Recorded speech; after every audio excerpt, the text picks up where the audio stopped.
Awesome so कैसे हैं आप सब। आज की मार्केट में हमने देखा कि कैसे एक ड्यूल मोड सा बना रहा मार्केट के अंदर। कैसे स्टार्टिंग में सेलर्स ने मार्केट को मंदी में रखा, अपनी पोजीशन होल्ड करके रखी, और उसके बाद कैसे बायर्स ने इमीडिएटली आके मार्केट को एक उछाल दिखाया। जो हमारी कल की प्रिडिक्शन थी कि कल जो मार्केट है वो अप मूवमेंट में जाएगी, सेम ही प्रिडिक्शन आज हमें निफ्टी 50 के ग्राफ में दिखने को मिल रही है। मैंने बताया था कि कल जो हमारे मार्केट है वो ऊपर जाएगी, तो डेफिनेटली ये ऊपर ही गई है। और यहाँ पे आप क्लियर कट चेकआउट कर सकते हैं, यहाँ पे एक ग्रीन कैंडल हमें दिखने को मिलती है। सेंसेक्स का भी हाल कुछ ऐसा ही था। मार्केट स्टार्टिंग में लो रही, नीचे रही, लेकिन मार्केट जैसे ही बायर्स आके अपनी पोजीशन कंट्रोल करते हैं, सेंसेक्स ने भी एक अच्छा खासा ग्रोथ दिखने को मिला। तो चलिए बात करते हैं कल के लिए वो क्या स्टॉक्स हैं, कौन से ऐसे शेयर हैं जिसमें हम एक अच्छा खासा प्रॉफिट बुक कर सकते हैं। तो बनिए रहिए मेरे साथ।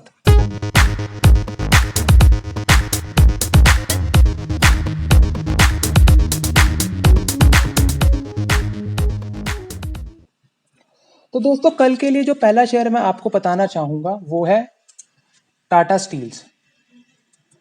टाटा स्टील्स की अगर बात की जाए तो टाटा स्टील का यहाँ पे हमें एक अच्छा खासा क्लोजिंग प्राइस दिखने को मिल रहा है, और यहाँ पे आपको एक ग्रीन कैंडल दिखने को मिल रही है। यहाँ पे टाटा स्टील का क्लोजिंग प्राइस है 1106.15 रुपया।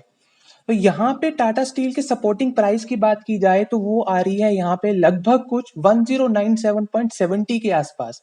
तो यहाँ पे टाटा स्टील को अगर आप शॉर्ट सेल करते हैं इस प्राइस के ऊपर, तो आपका पहला टारगेट रहेगा 1086, और आपका दूसरा टारगेट रहेगा 1063।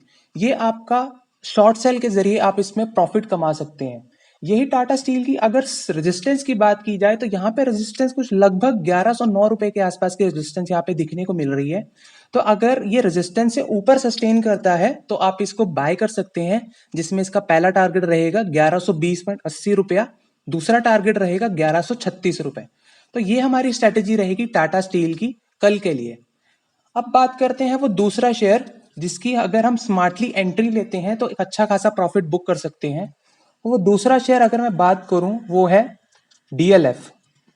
तो डीएलएफ की अगर आप ग्राफ हम चेक करें, यहाँ पे डीएलएफ का एनएससी के ऊपर हम चेक करते हैं तो यहाँ पे क्लोजिंग प्राइस हमें 302.60 के आसपास देखने को मिल रहा है। और यहाँ पे भी अगर आप डीएलएफ का ग्राफ आराम से देखें तो यहाँ पे भी आपको एक डाउन ट्रेंड दिखने को मिल रहा है, लेकिन अगेन मार्केट ने यहाँ पे एक अच्छा खासा हमें प्रॉफिट देखने को मिला। देख सकते हैं आप 288 से मार्केट उठ के 302.60 के आसपास गई है। तो यहाँ पे भी बायर्स ने अपने आगे पोजीशन होल्ड करके रखी है।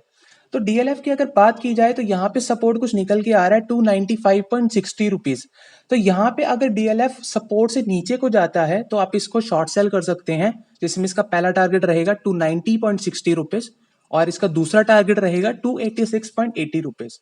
यही अगर ये रेजिस्टेंस की बात की जाए डीएलएफ की, तो यहाँ पे इसका रेजिस्टेंस 304.05 के आसपास देखने को मिल रहा है। तो अगर ये 304.05 से ऊपर सस्टेन करता है तो आप इसको बाय कर सकते हैं, जिसमें इसका फर्स्ट टारगेट रहेगा 306.10, और दूसरा इसका टारगेट रहेगा 310.20 रुपया। मैं एक बार आपको दोबारा रिपीट करता हूं, अगर इसकी रेजिस्टेंस 304.05 से ऊपर सस्टेन करता है तो आप इसको बाय कर सकते हैं, जिसमें इसका पहला टारगेट रहेगा 306.10 रुपया, और इसका दूसरा टारगेट रहेगा 310.20 रुपया। गाइस आप लेबल्स को फॉलो करके ही आप इसमें ट्रेड कीजिए, तो आप एक अच्छा खासा प्रॉफिट बुक कर सकते हैं। तो ये हमारी स्ट्रेटेजी रहेगी डीएलएफ की कल के लिए। अब वो बात करते हैं तीसरे शेयर की जो मैं आपको बताना चाहूंगा कल के लिए। तो तीसरा शेयर की अगर हम बात करें तो वो है इंडसइंड बैंक। इंडसइंड बैंक की अगर बात की जाए तो इंडसइंड बैंक ने भी एक अच्छा खासा मोमेंटम देखने को मिल रहा है। इसका अगर टूडेज लो की बात की जाए तो 969.05 के आसपास इसका क्लोजिंग प्राइस देखने को मिल रहा है, जैसे कि आप ग्राफ पे यहाँ पे चेक कर सकते हैं। तो यहाँ पे इसका जो क्लोजिंग प्राइस है वो 1007.55 के आसपास यहाँ पे दिखने को मिल रहा है। तो एक अच्छा खासा प्रॉफिट हमें दिखने को मिल रहा है। यहाँ पे आप चेक कर सकते हैं, ये जो प्राइस है वो 977.32 से उठ के इस प्राइस तक पहुंचा है, जो कि इसका क्लोजिंग प्राइस है। तो इंडसइंड बैंक के सपोर्ट की बात की जाए तो यहाँ पे सपोर्ट में नियर सपोर्ट कहूंगा, और जो इसका सपोर्ट निकल के आ रहा है वो 1000 के आसपास सपोर्ट निकल के आ रहा है। तो अगर ये सपोर्ट से नीचे को सस्टेन करता है तो आप इसको शॉर्ट सेल कर सकते हैं, जिसमें इसका पहला टारगेट रहेगा 988.70 रुपीज, और इसका दूसरा टारगेट रहेगा 977.10 रुपीज। और अगर इसके रेजिस्टेंस की बात की जाए तो इसका रेजिस्टेंस कुछ निकल के आ रहा है 1010। जी हाँ गाइस, इसका रेजिस्टेंस है 1010। अगर ये रेजिस्टेंस से ऊपर को सस्टेन करता है तो आप इसको बाय कर सकते हैं, जिसमें इसका पहला टारगेट रहेगा 1020 और इसका दूसरा टारगेट रहेगा 1038। तो गाइज ये हमारी स्ट्रैटेजी रहेगी इंडसइंड बैंक की कल के लिए। अब हम बात करते हैं वो कौन सा ऐसा लास्ट शेयर है कल की स्ट्रैटेजी के लिए जिसमें हम एक अच्छा खासा प्रॉफिट बुक कर सकते हैं और जिसमें आपको परसों चौथे एक डिविडेंड भी मिला था। जी हाँ गाइस, आपने एक बिल्कुल सही गेस करा, मैं बात कर रहा हूँ state bank of India, Bharat का सरकारी बैंक। तो स्टेट बैंक ऑफ इंडिया की बात की जाए तो इसमें भी सेम मोमेंटम दिखने को मिल रहा है। आप मार्क चेक कर सकते हैं, यहाँ पे आपको एक रेड कैंडल्स दिख रही है, यहाँ पे तो डाउनवर्ड ट्रेंड दिखने को मिल रहा है और लास्ट में आके यहाँ पे एक ग्रीन कैंडल दिखने को मिल रही है, जो कि हमारी कल की प्रेडिक्शन थी कि मार्केट हमारी ऊपर ही जाएगी। तो स्टेट बैंक ऑफ इंडिया की बात की जाए तो यहाँ पे सपोर्ट इसका कुछ निकल के आ रहा है 415.90 रुपया। तो अगर ये सपोर्ट से नीचे को सस्टेन करता है तो आप इसको शॉर्ट सेल कर सकते हैं, जिसमें इसका पहला टारगेट रहेगा 409.50 रुपया और इसका दूसरा टारगेट रहेगा 405.20 रुपया। ये इसका सपोर्ट रहेगा स्टेट बैंक ऑफ इंडिया का। यही अगर इसके रेजिस्टेंस की बात की जाए तो यहाँ पे रेजिस्टेंस का निकल के आ रहा है 421.10 रुपए के आसपास, क्योंकि आप इसका चेक कर सकते हैं, यहाँ पे इसका जो हाई है वो 420.95 है। तो इसका रेजिस्टेंस लगभग यहाँ पे 421.10 के आसपास आ रहा है।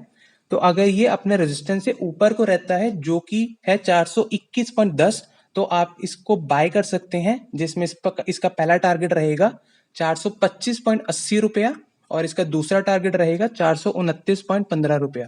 तो ये स्ट्रैटेजी रहेगी हमारी स्टेट बैंक ऑफ इंडिया की कल के लिए। गाइस एक बार मैं रिपीट कर देता हूँ, क्विक रिकैप कर देते हैं अगर किसी का कोई टारगेट मिस हो गया हो। तो सबसे पहले मैं बात करूंगा टाटा स्टील की। टाटा स्टील का सपोर्टिंग प्राइस रहेगा 1097.70 रुपया। तो इसको आप शॉर्ट सेल कर सकते हैं, जिसमें इसका पहला टारगेट रहेगा 1086 और दूसरा टारगेट रहेगा 1063। यही अगर टाटा स्टील के रेजिस्टेंस की बात की जाए तो रेजिस्टेंस का आएगा 1109। अगर ये रेजिस्टेंस से ऊपर सस्टेन करता है तो आप इसको बाय कर सकते हैं, जिसमें इसका पहला टारगेट रहेगा 1120.80 रुपया और दूसरा टारगेट रहेगा 1136। दूसरे शेयर की बात की जाए तो वो रहेगा डीएलएफ। डीएलएफ के रेजिस्टेंस की बात की जाए तो वो रहेगा 304.05। अगर ये रेजिस्टेंस से ऊपर को रहता है तो आप इसको बाय कर सकते हैं, जिसमें इसका पहला टारगेट रहेगा 306.10 रुपया और दूसरा टारगेट रहेगा 310.20 रुपया। वही अगर इसकी सपोर्ट की बात की जाए डीएलएफ की, तो डीएलएफ का सपोर्ट कुछ इस प्रकार है 295.60 रुपीज। तो अगर ये सपोर्ट से नीचे को रहता है तो आप इसको शॉर्ट सेल कर सकते हैं, जिसमें इसका पहला टारगेट रहेगा 290.60 रुपया, दूसरा टारगेट रहेगा 286.80 रुपया। तो ये हमारी स्ट्रेटेजी रहेगी डीएलएफ की। तीसरे शेयर की बात की जाए तो वो था इंडसइंड बैंक। इंडसइंड बैंक के यहाँ पे आपको नियर सपोर्ट देखने को मिल रहा था, जैसे कि मैंने आपको बताया। तो इंडसइंड बैंक का यहाँ पे नियर सपोर्ट 1000 रुपए के आसपास देखने को मिल रहा है और इसका पहला टारगेट था 988.70 रुपया और दूसरा टारगेट था 977.10 रुपीज। रेजिस्टेंस की बात की जाए तो यहाँ पे रेजिस्टेंस कुछ निकल के आ रहा है 1010 के आसपास।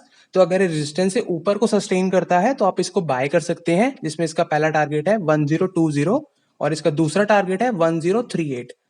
लास्ट शेयर की अगर बात की जाए वो मैंने बताया आपको स्टेट बैंक ऑफ इंडिया, जैसे आप स्क्रीन पे मेरी चेकआउट कर सकते हैं। तो सपोर्ट इसका मैंने कुछ बताया आपको 415.90 पैसे के आसपास, जिसमें इसका पहला टारगेट है 409.50 और दूसरा टारगेट है 405.20। गाइस ध्यान रहे, आपको सपोर्ट में आपको शॉर्ट सेल करना है, अब बाय मत कीजिए। अगर आप बाय करेंगे तो यहाँ पे आपको लॉस हो सकता है। और रेजिस्टेंस की बात की जाए एसबीआई के, तो यहाँ पे जो इसका रेजिस्टेंस देखने को मिल रहा था वो है 421.10 रुपया। तो यहाँ पे आपको बाय करना है और इसका पहला टारगेट है 425.80 रुपया और दूसरा टारगेट है 429.15 रुपया। तो ये हमारी स्ट्रैटेजी रहेगी कल के लिए।